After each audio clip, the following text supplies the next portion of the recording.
अस्सलामु अलैकुम वरहमतुल्लाहि वबरकातुह। बिस्मिल्लाह वल्हम्दुलिल्लाह वस्सलातु वस्सलामु अला रसूलिल्लाह अम्मा बाद।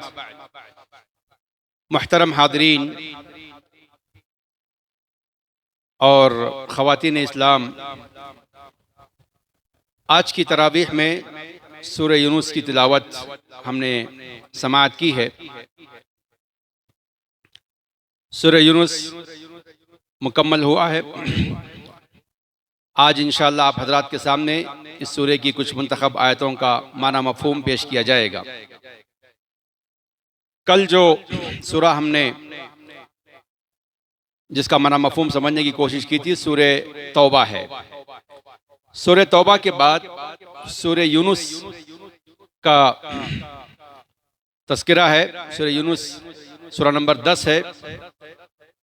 सूरह तौबा के अंदर अल्लाह ताला ने, जैसा कि मैंने कहा कि जा बजा तौबा करने का तज़किरा 9 से 10 जगह पर अल्लाह ने तौबा करने पर मोमिनों को उभारा है और आम लोगों को भी दावत दी है कि अगर वो तौबा कर लें तो अल्लाह ताला उनके गुनाहों को माफ़ फरमाएंगे और उन्हें दुनिया और आखिरत में कामयाब करेंगे। तो सूरह यूनुस के अंदर अल्लाह ताला ने एक कौम का तज़किरा किया है जिसने तौबा कर लिया। हालांकि वो कुफ्र पर थी और यूनुस अलैहिस्सलाम उस कौम को समझाते रहे, बताते रहे, लेकिन वो कौम ईमान नहीं लाई। तो यूनुस अलैहिस्सलाम कौम को छोड़कर नाराज होकर चले गए और जाने के बाद जिस कश्ती में सवार हुए उसमें एक तरह का जो है उस समंदर में तूफान आया। तो लोगों ने कुरानदाजी की और कुरानदाजी में तूफान के हवाले किसी शख्स को करना था, तूफान में किसी को फेंकना था। उनका एक अकीदा था कि किसी को फेंक दिया जाए तो शायद ये तूफान थम जाए। तो जब कुरानदाजी की गई, यूनुस अलैहिस्सलाम का नाम आया, एक नहीं, दो नहीं, 3 मरतबा आया। तो उन लोगों ने ना चाहते हुए भी, जबकि यूनुस अलैहिस्सलाम बड़ी बेहतरीन शख्सियत थी, लोग उनके जाहिर से पहचानते थे, लेकिन फिर भी उन्होंने फेंका। फेंकने के बाद मछली ने यूनुस अलैहिस्सलाम को निगल लिया। यह किस्सा आपने बार बार सुना होगा। तो मछली के पेट में यूनुस अलैहिस्सलाम जाने के बाद वहां उन्होंने ला इलाहा इल्ला अंता सुब्हानका इन्नी कुन्तु मिनज़ ज़ालिमीन ये दुआ पढ़ी। इस दुआ के तकरार से, इस दुआ के दोहराने से अल्लाह ताला ने यूनुस अलैहिस्सलाम की दुआ को सुन लिया, उनकी तस्बीह को कबूल कर लिया और फिर उस मछली ने यूनुस अलैहिस्सलाम को बाहर उगल दिया। तो जैसे यूनुस अलैहिस्सलाम अल्लाह का हुक्म आने से पहले बस्ती वालों को छोड़ के चले गए, मछली के पेट में जाने के बाद अल्लाह ने फरमाया कि अगर यूनुस अलैहिस्सलाम दुआ ना करते, तस्बीह ना पढ़ते, तो ललबिथ फीही इला यौमि युबअसून, के क़यामत के दिन तक मछली के पेट ही में रहते। वो मछली भी जिंदा रहती है, यूनुस अलैहिस्सलाम भी मछली के पेट में रहते। अल्लाह अकबर। तो तस्बीह पढ़ने की बरकत से, इस्तिग़फ़ार करने की वजह से अल्लाह ताला ने उस मुसीबत से यूनुस अलैहिस्सलाम को नजात दिया। तो यूनुस अलैहिस्सलाम की तौबा कबूल कर ली गई, यूनुस अलैहिस्सलाम का इस्तिग़फ़ार कबूल कर लिया गया। एक फ़र्द का ये एक मिसाल है, इसलिए यूनुस के नाम से इस सूरह को रखा गया है। तो इसमें यही रब्त मुझे मालूम होता है कि तौबा के बाद एक फ़र्द के तौबा का तज़किरा फरमाया, यूनुस अलैहिस्सलाम का जिक्र किया, सूरह यूनुस इसका नाम रखा गया। और फिर आखिरी में अल्लाह ताला ने फरमाया कि फलौला कानत क़र्यतुन आमनत फनफ़अहा ईमानुहा इल्ला कौम यूनुस। अल्लाह ने फरमाया कि ये फर्द का मामला यूनुस अलैहिस्सलाम का, और दूसरा यूनुस अलैहिस्सलाम की कौम का मामला है कि यूनुस अलैहिस्सलाम की कौम पर भी अजाब आ गया था। जैसे ही उन्होंने अजाब को देखा, फौरन वो मुतनब्बे हो गए। दीगर कौमें मजाक उड़ाते थे और ये कहते थे कि ये जो बादल आया है ये हमारे लिए बारिश बरसाएगा, या इस तरीके से आदाब का मजाक किया था उन लोगों ने। सिर्फ कौम यूनुस अलैहिस्सलाम समझाया करते थे कि देखो अगर तुम नहीं मानोगे तो अल्लाह का आदाब आएगा। तो जैसे ही उन्होंने अल्लाह के आदाब को देखा, अभी वो अल्लाह का आदाब घेरे में आने से पहले पहले ही इन्होंने ईमान ला लिया और पूरी कौम ने ऐलान किया कि हम ईमान लाते हैं। तो ईमान का ऐलान करने के बाद अल्लाह ताला ने कौम पर से अजाब को टाल दिया। तो यही फरमाया कि फलौला कानत क़रियतुन आमनत फनफ़अहा ईमानुहा, कि किसी करिए को, किसी बस्ती को उनके मानने उसमें रहने वालों में अगर किसी का ईमान उनको फायदा पहुंचाया है तो वो सिर्फ कौम यूनुस अलैहिस्सलाम। जबकि इससे पहले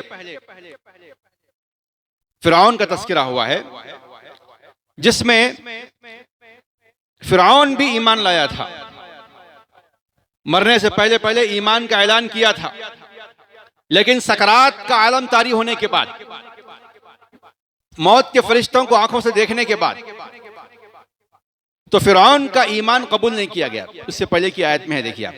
तो तौबा कब कबूल होती है? सूरह तौबा के बाद एक फर्द का, यूनुस अलैहिस्सलाम की कौम का तस्करा हुआ है कि तौबा कब कबूल होती है। यहां फरमाया, देखिए, जब जो है मैं उसी को तस्करा करके आगे निकल जाता हूं, फिर मैं शुरू से आपके सामने आऊंगा। फरमाया कि हत्ता इज़ा अदरकहुल गर्क़ु क़ाल आमन्तु अन्नहु ला इलाहा इल्लल्लज़ी आमनत बिही बनु इस्राईल व अना मिनल मुस्लिमीन। फिरौन कह रहा, देखिए आप, कह रहा है कि जब वो डूबने के करीब आ चुका, डूब रहा था, मौत उसको अपने शिकंजे में ले चुकी थी, सकरात का आलम तारी हो गया उस पर, तो उसने कहा कि आमंत, मैं ईमान लाता हूं कि अल्लाह के सिवा कोई माबूद नहीं है, और बनी इस्राइल जिस पर ईमान लाई उस रब पर मैं भी ईमान लाता हूं। फिर क्या कहा? वो आना मिनल मुस्लिमीन, मैं मुसलमानों में से हो जाता हूं। उसने इस बात का ऐलान किया। अल्लाह ने फरमाया, अल आना वक़द असैता मिन क़ब्ल व कुन्त मिनल मुफ़सिदीन, अब तुम ईमान का दावा करते हो, अब तुम जो है अपने गुनाहों से तौबा करते हो, अपनी खुदाई से अब तौबा कर रहे हो, जबकि तुम मौत को आंखों से देख चुके हो। तो मालूम ये हुआ कि तौबा कब तक कबूल होती है? एक फर्द की तौबा उस वक्त तक कबूल होती है जब तक कि सकरात उस पर तारी ना हो। मौत के आलम में जब तक वो ना जाए उस वक्त तक उसका तौबा का दरवाजा खुला रहता है, और कौमों पर उस वक्त तक तौबा का दरवाजा खुला रहता है जब तक कि वो अजाब उन पर मुसल्लत ना हो। जब अजाब उन पर मुसल्लत होता है तो फिर उनकी तौबा कबूल नहीं होती है। इसी तरह पूरी इंसानियत को तौबा का दरवाजा उस वक्त तक खुला है जब तक कि सूरज मगरिब से ना निकले। सूरज मशरिक से निकलता है, मगरिब में डूबता है। क़यामत के करीब पूरी इंसानियत के लिए तौबा का दरवाजा बंद हो जाएगा कि सूरज उल्टा हो जाए, जहां से निकल रहा है वहां से नहीं निकलेगा, जहां से डूब रहा है वहां से निकलेगा, उल्टा हो जाएगा।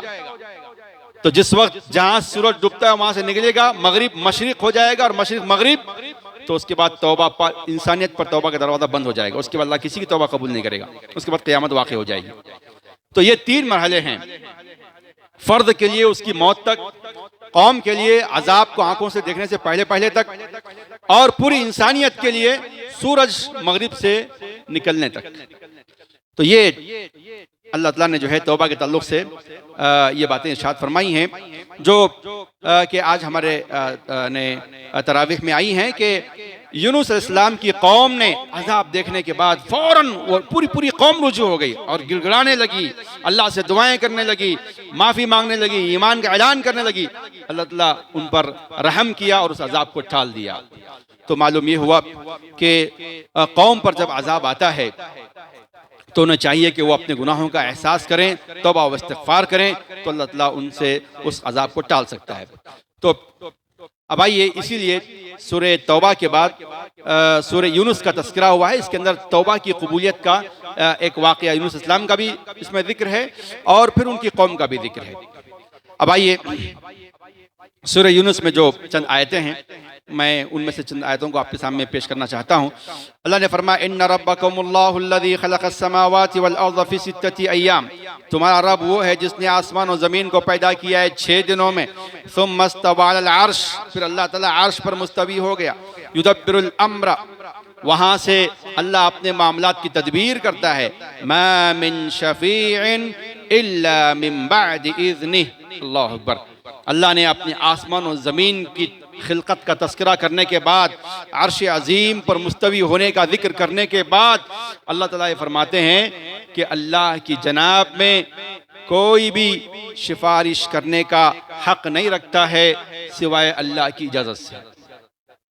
अल्लाह जिसको इजाज़त दे बस वही अल्लाह की जनाब में सिफारिश कर सकता है, शफाअत कर सकता है। अल्लाह की इजाज़त के बगैर किसी को हक हासिल नहीं होगा। ज़ालिकुमुल्लाहु रब्बुकुम फ़अबुदूह, यही वो रब है, तुम्हें चाहिए कि तुम उसी की इबादत करो। अफला तज़क्करून, क्या तुम नसीहत हासिल नहीं करते हो? तो यहाँ जिस अकीदे की इस्लाह करना मकसूद है वो ये है शफाअत का मामला। हमें समझते हैं कि शफाअत हर किसी के हाथ में है। कोई भी अल्लाह के, जिसको हम वली समझें, जिसको हम बुजुर्ग समझें, जिसको हम अच्छा समझ लें, हमारे हाथ में है कि हम जिसको चाहते हैं सिफारिश का हक दे देते हैं। हम जिसको चाहते हैं समझ लेते हैं कि ये लोग औलिया अल्लाह हैं, ये लोग बुजुर्ग हैं, ये लोग जो है सिफारिश करेंगे हमारे अल्लाह की जनाब में। अल्लाह अकबर, सिफारिश का हक हम जिसको दें उसको नहीं मिलेगा, बल्कि अल्लाह ने यहाँ फरमाया मा मिन शफीइन इल्ला मिन बादि इज़्नि, अल्लाह की इजाजत के बाद ही कोई सिफारिश कर पाएगा। अल्लाह अकबर। फिर जो है ये इजाजत दो तरीके से होगी। एक तो यह है कि सिफारिश करने वाले को परमिशन मिलेगी कि आप सिफारिश कर सकते हैं। किसी और की बात तो मैं क्या करूं? आप अहादीस पढ़िए, मालूम होगा कि खुद अल्लाह के नबी सल्लल्लाहु अलैहि वसल्लम जो कि शाफ़े महशर हैं, सारे अंबिया इकराम उस दिन सिफारिश से माजरत करेंगे। अल्लाह के नबी सल्लल्लाहु अलैहि वसल्लम सिफारिश करना चाहेंगे और आप कबूल करेंगे इंसानियत की गुजारिश को। इंसानियत नबी से गुजारिश करेगी, अंबिया से भी गुजारिश करेगी, लेकिन अंबिया किराम माजरत करेंगे और सारी इंसानियत नबी सल्लल्लाहु अलैहि वसल्लम से गुजारिश करेगी। तो नबी सल्लल्लाहु अलैहि वसल्लम इंसानियत की गुजारिश को कबूल करके ऐसे ही सिफारिश नहीं करेंगे, बल्कि अल्लाह के हुजूर सजदे में गिर जाएंगे, अल्लाह की तारीफ बयान करेंगे, अल्लाह की तस्बीह बयान करेंगे, और जो अल्लाह ताला अल्लाह के नबी सल्लल्लाहु अलैहि वसल्लम के दिल में बातें इल्का करेगा, नबी सल्लल्लाहु अलैहि वसल्लम हम्द सना अल्लाह की बयान करेंगे, गिड़गिड़ाएंगे, सर में सजदे में सर रख करके अल्लाह की जनाब में सिफारिश का हक मांगने के लिए दुआएं करेंगे। तब अल्लाह ताला फरमाएंगे कि आप सर उठाइए, अब आप सिफारिश कीजिए, आपकी सिफारिश कबूल की जाएगी। अल्लाह अकबर। तो अल्लाह के हुजूर नबी सल्लल्लाहु अलैहि वसल्लम खुद सिफारिश के लिए सजदा करके दुआएं करेंगे, तब जाकर सिफारिश का हक दिया जाएगा नबी सल्लल्लाहु अलैहि वसल्लम को। तब अल्लाह के नबी सल्लल्लाहु अलैहि वसल्लम इंसानियत के हक में सिफारिश करेंगे। कितना आसान बना दिया है लोगों ने इस मामले को कि हम जिसे चाहेंगे, जिसकी मर्जी में हम आएंगे। हम किसी को वली समझ लिए, हम किसी को बुजुर्ग समझ लिए, और हम सिफारिश का हम देने से क्या अल्लाह कबूल करेगा? हमारी सर्टिफिकेट क्या अल्लाह तस्लीम करेंगे? ये बात समझने की है, अपने अकीदे की इस्लाह करने की है। तो इस मामले में हमें चाहिए कि खास तवज्जो दें। एक तो खुद शाफे अल्लाह से इजाजत लेंगे, सिफारिश करने वाला खुद भी अल्लाह से परमिशन लेकर सिफारिश करेंगे, नंबर एक। नंबर दो, अगर सिफारिश का हक दे दिया जाए तो भी वो जिसकी मर्जी में आए, जिसको चाहे उसकी सिफारिश नहीं कर पाएंगे, बल्कि उन गुनहगारों के हक में सिफारिश होगी जिन्होंने कभी शिर्क नहीं किया है और इखलास के साथ तौहीद को अपनाया होगा, उन्हीं के हक में सिफारिश होगी। वरना जो मुशरिक होंगे, जो कुफ्र किए होंगे, जिनके अंदर निफाक होगा, उनको किसी की भी सिफारिश उनके हक में कबूल नहीं की जाएगी और वो सिफारिश नहीं करेंगे। तो इसलिए हम कम से कम सिफारिश के हकदार तो बने कि कोई हमारी सिफारिश कर सके, नबी या वली या जो है आलिम दीन या हाफिज कुरान या कोई भी, अल्लाह जिसको इजाजत दे कि वो सिफारिश करे जन्नतियों में से, तो हम उसके हकदार तो बने कम से कम। और इसके लिए अल्लाह के नबी सल्लल्लाहु अलैहि वसल्लम की सिफारिश कि अगर हम हकदार बनना चाहते हैं तो नबी सल्लल्लाहु अलैहि वसल्लम ने फरमाया कि जैसे ही अजान हो, अजान का जवाब दिया जाए और फिर नबी सल्लल्लाहु अलैहि वसल्लम पर दरूद पढ़ा जाए और अजान की बात की दुआ पढ़ी जाए, तो कभी उम्मीद है कि अल्लाह के नबी सल्लल्लाहु अलैहि वसल्लम की सिफारिश के हम मुस्तहिक बनेंगे क़यामत के। अल्लाह हमें इसकी तौफीक अता फरमाए। उसके बाद देखिए अल्लाह ताला ने फरमाया कि एक आयत में इरशाद फरमाया सुम्मा जअलनाकुम खलाइफ फिल अर्ज़ि मिन बअदिहिम लिनंज़ुर कैफ़ तअमलून। अल्लाह ताला एक उसूल बयान करते हैं इस आयत में, फरमाया कि फिर हमने तुमको ज़मीन में खिलाफत अता की उनके बाद, ताकि हम देखें कि कैसे तुम काम करते हो। कौमों का तस्करा फरमाया जिनको अल्लाह ने हलाक किया, फरमाया लक़द अहलकनल क़ुरून मिन क़ब्लिकुम, तुमसे पहले हमने बहुत से कौमों को हलाक किया है। लम्मा ज़लमू, जब उन्होंने जुल्म किया, शिर्क का इर्तिकाब किया और जुल्म व ज़्यादती करने लगे, तो अल्लाह ने फरमाया कि हमने उनको ख़त्म कर दिया, हलाक कर दिया।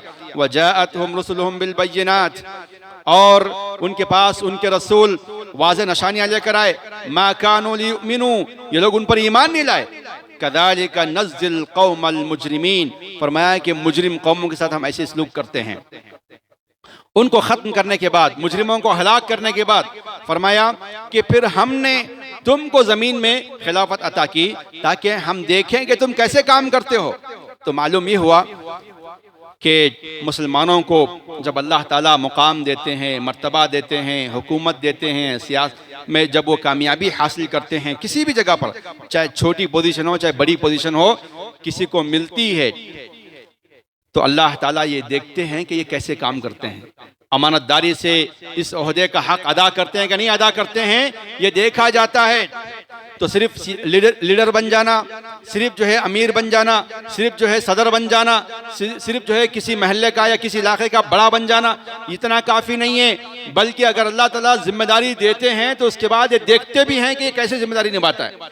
अगर हम वो जिम्मेदारी नहीं निभाएंगे तो फिर अल्लाह ताला सज़ा के तौर पर जिम्मेदारी छीन लेता है। तो इसलिए हमें चाहिए कि इस सिलसिले में ख़ास तवज्जो दें और इस आयत को सामने रख कर के अपनी इस्लाह करने की कोशिश करें। अल्लाह तौफीक अता फरमाए। उसके बाद अल्लाह ताला ने फरमाया कुल मन यर्ज़ुकुकुम मिनस समाई वल अर्ज़ अम्मन यमलिकुस समअ वल अबसारा व मन युख़रिजुल हय्य मिनल मय्यिति व युख़रिजुल मय्यिता मिनल हय्य। फरमाया कि कौन है जो तुम्हें आसमान और ज़मीन से रिज़्क़ देता है, कौन है जो तुम्हारे कुव्वत समाअत, कुव्वत बसारत को पर इसका मालिक कौन है, कौन है जो तुम्हें आंखों में देखने की ताकत दी है, कौन है जिसने तुम्हारे कानों में सुनने की कुव्वत अल्लाह की अता की है, वो अल्लाह ताला है। और कौन है जो जिंदे से एक मुर्दा निकालता है, मय्यत निकालता है, कौन है जो मय्यत से हय जिंदा निकालता है। इसकी तफसीर कई तरीके से की गई है। एक ये है कि मुर्गी से अंडा निकलता है और अंडे से फिर चूजा निकलता है। देखो अल्लाह की इस निशानी पर देखकर गौर करो कि कैसे ये मुमकिन है। फिर कहा कि अल्लाह ताला ने इंसान से, एक मिट्टी से इंसान बना दिया और फिर इंसान को मौत देकर मिट्टी में मिला देता है।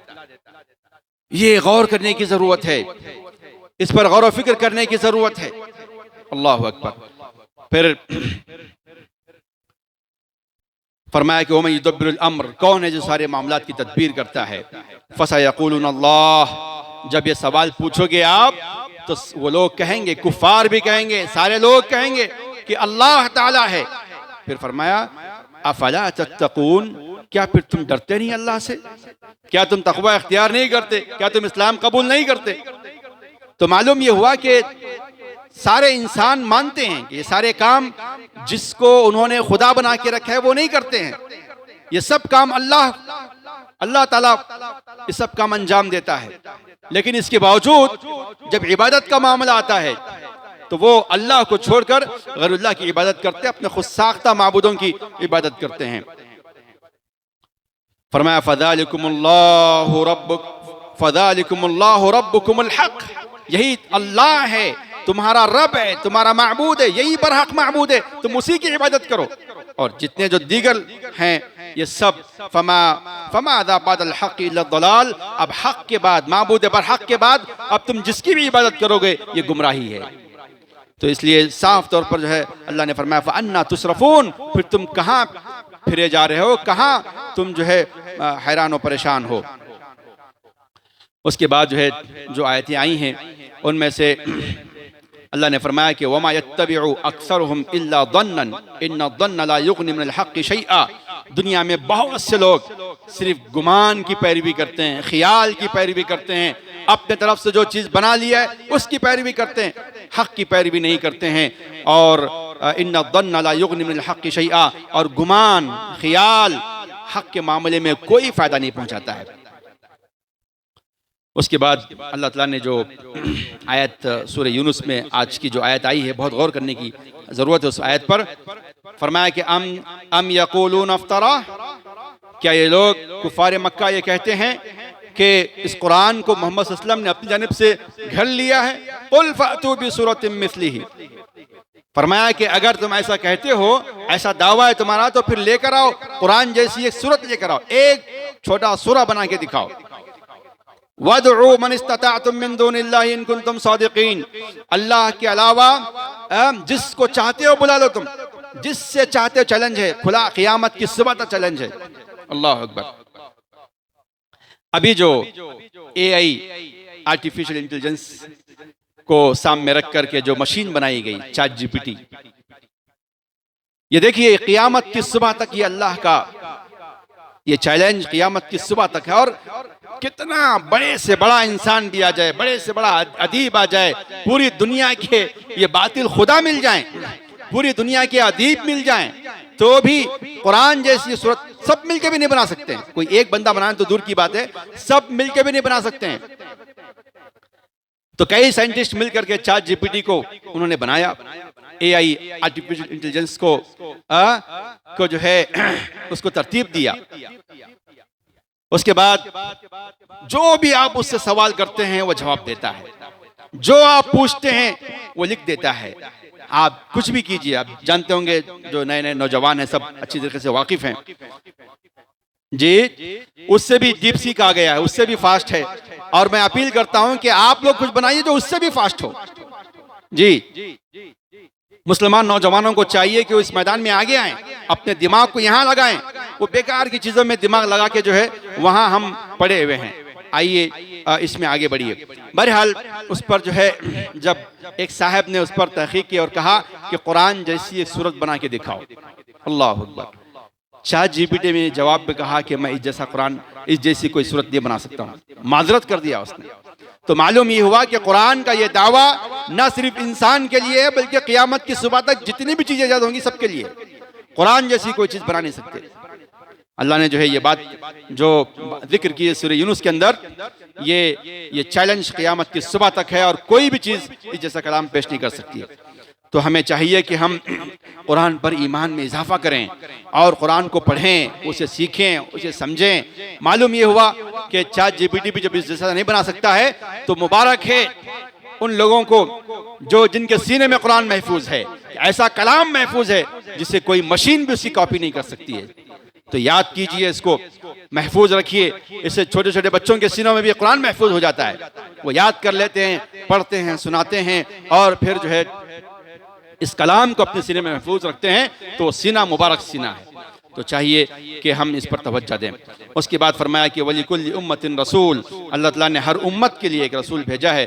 फ़इज़ा जाअ रसूलुहुम क़ुज़िया बैनहुम बिल क़िस्ति वहुम ला युज़लमून, जब रसूल आ जाते हैं तो रसूल आने के बाद उस कौम पर हक़ के साथ फैसला किया जाता है। अगर वो ईमान ला ली तो नजात पाएगी, अगर ईमान नहीं लाई तो उस पर उसको जो है अल्लाह ताला हलाक व बर्बाद कर देते हैं। उसके बाद जो आयतें आई हैं उनमें से एक आयत कुरान के ताल्लुक़ से अल्लाह ने फरमाया, या अय्युहन्नास क़द जाअतकुम मौइज़तुम मिर रब्बिकुम व शिफ़ाउन लिमा फ़िस सुदूर व हुदन व रहमतुल लिल मुमिनीन। ऐसा कुरान, ऐसा अल्लाह का कलाम जो क़यामत तक चैलेंज करता है कि जैसा कोई बना के दिखाए। उस कलाम के बारे में अल्लाह ने क्या फरमाया, कहा कि ऐ लोगों, और सारी इंसानियत के लिए कहा है, सिर्फ मुसलमान ही नहीं, सारे इंसान क़यामत की सुबह तक। फरमाया कि या अय्युहन्नास, ऐ लोगों, क़द जाअतकुम मौइज़तुम मिर रब्बिकुम, तुम्हारे रब की जानिब से नसीहत तुम्हारे पास आई है। व शिफ़ाउन लिमा फ़िस सुदूर, दिलों में जितनी बीमारियां हैं उन सारी बीमारियों के लिए शिफा है। ये इलाज नहीं, ट्रीट नहीं कहा, क्यूर कहा, शिफा है इसके अंदर।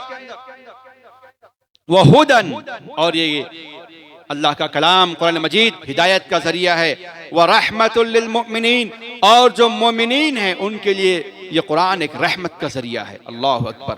इससे अल्लाह की रहमतें हम पर नाजिल होती हैं कि हम कुरान को पढ़ेंगे, उसकी तालीमात को अपनाएंगे, उसके मुताबिक अमल करेंगे, उस इलाके में, उस बस्ती में, उस घर में, उस शख्स पर अल्लाह की रहमतें नाजिल होंगी जो कुरान को सीने से लगाकर वो उस पर अमल करने की कोशिश करता है।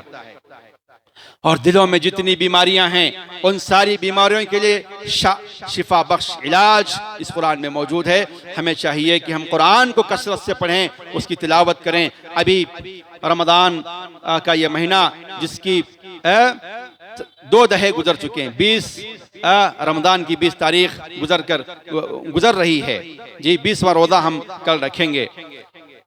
आखिरी अशरे की शुरुआत है। हमें चाहिए कि हम कुरान को कसरत से पढ़ें। जो लोग एतिकाफ में बैठते हैं वो इधर उधर की बातों में ना रहें, कुरान को कसरत से पढ़ते रहें। हर 3 दिन में कुरान पढ़ने की कोशिश करें, यानी दिन में 10 पारे पढ़ें। एक दिन में 10 पारे पढ़ सकते हैं। सहाबी ने जब पूछा नबी सल्लल्लाहु अलैहि वसल्लम से तो मैं कसरत से कुरान पढ़ सकता हूं, तो आपने फरमाया कि महीने में 1 कुरान पढ़िए। कहा और पढ़ सकता हूं? कहा 15 दिन में 1 पढ़िए, 2 पारे एक दिन में। फिर कहा कि कितना पढ़ सकते हैं? उसी से इस्तेमाल करते हुए उलमा इकराम ने इसको पारों में तकसीम किया है। उसके बाद सहाबी ने कहा कि मैं और पढ़ सकता हूँ। कहा हफ्ते में 1 बार कुरान को मुकम्मल कीजिए। जैसे 7 मंजिल कुरान में बयान बनाई गई है। उलमा ने इसी हदीस को सामने रख करके इसको तकसीम किया कुरान मजीद को पारों में और मंजिल में। तो कहा कि 1 दिन में 1 मंजिल पढ़ के हफ्ते में कुरान मुकम्मल कर सकते हैं आप। उसके बाद सहाबी ने कहा कि नहीं, मैं और भी ज्यादा कसरत से कुरान पढ़ने मैं चाहता हूँ, मेरे पास वक्त है, मैं कुरान को वक्त देना चाहता हूँ।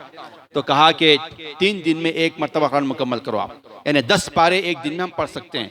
तो जो लोग एतिकाफ में बैठते हैं उनको चाहिए कि वो एक दिन में 10 पारे पढ़ने की कोशिश करें। अगर एक टारगेट आप रखेंगे तो फिर आप इधर उधर की बातों में नहीं रहेंगे। तो कोशिश कीजिए कि आप इसको हासिल करें। अल्लाह तौफीक अता फरमाए। फरमाया कुल बिफज़लिल्लाहि व बिरहमतिही, ये अल्लाह का फजल है कि अल्लाह ने कुरान नाजिल फरमाया है। ये रहमत अल्लाह ताला की रहमत है कि तुम पर कुरान नाजिल किया गया है और कुरान तुम्हारे हवाले किया गया है। फबिज़ालिका फलयफ़रहू व खैरुम मिम्मा यजमऊन, इसके जरिए से, इस कुरान के जरिए से तुम्हें खुशी हासिल करना चाहिए। तुम खुश हो जाओ कि अल्लाह ने आखिरी कलाम इस उम्मत पर नाजिल किया है। तुम इसको लेकर के कोशिशें करो, ये बहुत बेहतर है उस प्रॉपर्टी के बदले में जो तुम जमा करके रखते हो। अल्लाह अकबर। तो मालूम यह हुआ कि कुरान मजीद की आयतों को पढ़कर खुश होना चाहिए। सेलिब्रेट करें, हम एक सूरा याद हो जाए खुश हो जाएं आप कि अल्लाह ने मुझे एक सूरा याद करने की तौफीक दी है। एक पारा याद हो जाए तो आप खुश हो जाएं कि अल्लाह ने मुझे तौफीक दी है। ये तौफीक है, हिदायत पर खुशी है, खुशियां मनाना नहीं है। फलयफ़रहू का मतलब खुश होना है, खुशी मनाना नहीं है। लोग इससे जो है गलत इस्तेमाल करते हैं और ईद मिलादुन नबी पे इस आयत का से हवाला देते हैं। अल्लाह ने ये नहीं कहा फलयहतफिलुल फरहा, यानी इहतिफाल बिल फरह को कहते हैं कि सेलिब्रेट करना, खुशी, खुश होने को कहा गया है। यानी आप दिल में खुशी महसूस करें, इस पर अमल करने की कोशिश करें, इसे पढ़ें और दिल में एक तरह की खुशी आपके अंदर होनी चाहिए और इसको लेकर आप आगे बढ़ें तो खुश हो जाएं आप। खुशी मनाने का मतलब होता है 7 साल खुशी मनाना। तो आदमी जब बच्चा पैदा होता है तो आदमी खुश होता है। तो अल्लाह के नबी ने कहा कि खुश हो जाइए आप और 7वें दिन अकीका कीजिए, है ना। उस खुशी के इजहार का तरीका बताया। थोड़ी ये कहा कि हर साल आप फिर जो है अपने बच्चे की पैदाइश का दिन मनाइए। तो हर साल मनाना ये सेलिब्रेट करना होता है, सेलिब्रेशन से मना किया है। किसी आदमी का इंतकाल होता है तो इंतकाल पर गम, फितरी तौर पर गम होता है। तो कहा कि एक आम इंसानों को कहा कि वो 3 दिन गम मनाए और बीवी को कहा कि वो 4 महीने 10 दिन तक शोक मनाए। ये नहीं कहा कि हर साल वैसे ही करें। तो हर साल करना ये सेलिब्रेशन होता है, इससे मना किया गया है। आदमी को खुशी मिलती है तो खुश होने के लिए कहा गया है, लेकिन खुशी मनाना इससे मना किया गया है। तो बहरहाल हमारे पास 2 ईदें हैं जिसको हम मनाते हैं। ईद उल फित्र रमज़ान के बाद जिसको बाकायदा मनाया जाता है, हर साल मनाते हैं हम। और क्या कहते हैं, शव्वाल की पहली तारीख को। फिर ईद उल फित्र जिसे हम ज़िलहिज्जा की, ईद उल अज़हा जिसे हम ज़िलहिज्जा की 10 तारीख को मनाते हैं। ये 2 ईदें हैं जो साल साल हमें इसका अहतमाम करने का हुक्म दिया गया। बखैर किसी चीज़ को भी सेलिब्रेट करने, ईद के तौर पर मनाने से मना किया गया है शरीयत के एतबार से, नेकी और सवाब समझकर। उसके बाद जो आयतें आई हैं उनमें से मैं जो है चाहता हूँ कि जो फ़िरौन का तज़किरा था वो भी मैंने कर दिया, नूह अलैहिस्सलाम की कौम का भी तज़किरा कर दिया। आखिर में जो आयत आई है उसकी तरफ में इशारा करते हुए अपनी बात ख़त्म करना चाहता हूँ। अल्लाह ने फरमाया कुल या अय्युहन्नास क़द जाअकुमुल हक़्क़ु मिर रब्बिकुम, कहा कि लोगों तुम्हारे रब की जानिब से हक़ आ चुका है, यानी कुरान मजीद ये हक़ के साथ है, नाजिल अल्लाह ने किया है। फ़मन इहतदा फ़इन्नमा यहतदी लिनफ़्सिही, अब कुरान पढ़ कर के जो हिदायत पर आए तो वो अपनी ही हिदायत, अपने नफ्स के लिए हिदायत का सामान करता है। वमन दल्ल फ़इन्नमा यदिल्लु अलैहा, और जो गुमराह हो जाए कुरान को छोड़ करके मनमानी तरीके से रास्ते अपना ले तो बस उसकी गुमराही उसी के सर पर है। वमा अना अलैकुम बिवकील, अल्लाह के नबी सल्लल्लाहु अलैहि वसल्लम ने फरमाया, ऐलान करते हुए फरमाया कि मैं तुम पर कोई वकील नहीं हूँ, तुम पर कोई निगहबान नहीं हूँ, मैं तुम पर कोई ज़बरदस्ती करने वाला नहीं हूँ। फिर फरमाया वत्तबि मा यूहा इलैक, जो वही की गई है तुम उसकी पैरवी करो, जो तुम पर कुरान नाजिल किया गया उसकी पैरवी करो। वस्बिर, नबी सल्लल्लाहु अलैहि वसल्लम को भी ये बात कही गई कि आप भी पैरवी करें, और नबी के ज़रिए से सारी उम्मतियों को ये बात पैगाम दिया जा रहा है क़यामत की सुबह तक। वत्तबि मा यूहा इलैक, जो वही की गई है उसकी तुम पैरवी करो, और इसकी पैरवी करने में, इसकी इताअत करने में अगर कोई परेशानी आती है, कोई तकलीफ़ आती है, फरमाया वस्बिर, तुम सब्र करो। तो याद रखिए इताअत करने में सब्र करना पड़ता है, और सब्र नेकी पर सब्र है। ये एक तो होता है नेकी पे सब्र करना, नेकी करने में सब्र करना चाहिए। तरावी पढ़ने के लिए जब आप इशा में आते हैं तो 1 घंटा ठहरना पड़ता है। बहुत से लोग मैं देख रहा हूं कि बैठ जाते हैं, तो ये सब्र अला ताआ नहीं है। नेकी पर सब्र ये है कि आप खड़े रहें। इसीलिए फरमाया कि इमाम जब नमाज पढ़ाता है तरावीह की, तो पढ़ने के बाद इमाम सलाम फेरने तक जब तक खड़े रहेंगे आप, तो रात भर क़ियाम का सवाब है। इसको हम हासिल करने की कोशिश करें, इस पर सब्र करना पड़ता है। वस्बिर, नेकी पर सब्र। रोजा रखने में भी सब्र है, सबसे बड़ा रोजे में आदमी सब्र सीखता है जी। तो नेकी करने में भी सब्र करना चाहिए, वस्बिर। और तकलीफ पर सब्र करना चाहिए, कोई तकलीफ दे नेकी करने में उस पर भी सब्र करना चाहिए, और मुसीबत पर सब्र करना। तो सब्र 3 किस्म का होता है, एक तो नेकी पर सब्र करना, दूसरा बुराई छोड़ने के मामले में जो तकलीफ होती है उस पर सब्र करना, तीसरी बात यह है कि मुसीबत पर सब्र करना। अल्लाह हम तमाम को इन सब्र के तमाम अक़साम पर अमल की तौफ़ीक़ अता फ़रमाए। हत्ता यहकुम अल्लाह व हुवा खैरुल हाकिमीन, यहाँ तक कि अल्लाह फ़ैसला करे, अल्लाह बेहतरीन फ़ैसला करने वाला है। तो ऐसी बहुत सी बातें आज की इसमें आई हैं, और ख़ास तौर से फ़िरौन का तज़किरा भी हुआ है, और हज़रत मूसा अलैहिस्सलाम ने जो दुआ किया था, तो जैसा कि मैंने कहा कि मूसा अलैहिस्सलाम की कौम का तज़किरा बार बार कुरान मजीद में आया है, इसलिए क्योंकि हमारी ख़ास तौर से अब ये जो उम्मत मुस्लिमा है, मूसा अलैहिस्सलाम के कौम के साथ जो वाक़यात पेश आते हैं वही ज़्यादातर पेश आएंगे। तो इसीलिए जैसा कि फ़िरौन का तज़किरा भी किया गया, अल्लाह ताला ने तसल्ली देते हुए फरमाया है कि फ़क़ालू अलल्लाहि तवक्कलना रब्बना ला तजअलना फ़ितनतल लिल क़ौमिज़ ज़ालिमीन। दुआ सिखाई कि बनी इस्राइल ने दुआ किया, अल्लाह हम तुझ पे भरोसा करते हैं, तुझसे दुआ करते हैं कि जालिम कौम के लिए हमें फितना ना बना दे। वनज्जिना बिरहमतिका मिनल क़ौमिल काफ़िरीन, और काफिर कौम से हमें निजात दे दे। ये दुआ उन्होंने की, ये दुआ हमें भी कसरत से करना चाहिए, ताकि जो हिंदुस्तान में मुसलमानों पर जुल्म हो रहा है, फ़लस्तीन में जो जुल्म हो रहा है, जो मुख्तलिफ़ जगह पर जो मुसलमानों पर जुल्म हो रहा है, वो इस जुल्म से निजात पाने के लिए हमें खुलूस दिल के साथ अल्लाह से दुआ करना चाहिए, और कोशिशें करना चाहिए, संजीदा कोशिशें करना चाहिए। जैसे बनी इस्राइल ने कोशिश की, मूसा अलैहिस्सलाम ने कोशिश की अपने कौम को निजात दिलाने के लिए, कोशिश के साथ दुआ करना चाहिए, तब दुआ रंग लाती है। और मूसा की दुआ को कबूल करके, उनकी कौम की दुआओं को कबूल करके, जैसे फ़िरौन को हलाक किया है, ऐसे अल्लाह ताला ज़ालिमों को हलाक करेगा। दुआ है रब्बुल आलमीन से कि हम तमाम को कुरान मजीद की आयतों पर गौर व फ़िक्र करने और उसकी तालीमात के मुताबिक अमल करने की तौफ़ीक़ अता फ़रमाए। आमीन। व आख़िरु दावाना अल्हम्दुलिल्लाहि रब्बिल आलमीन।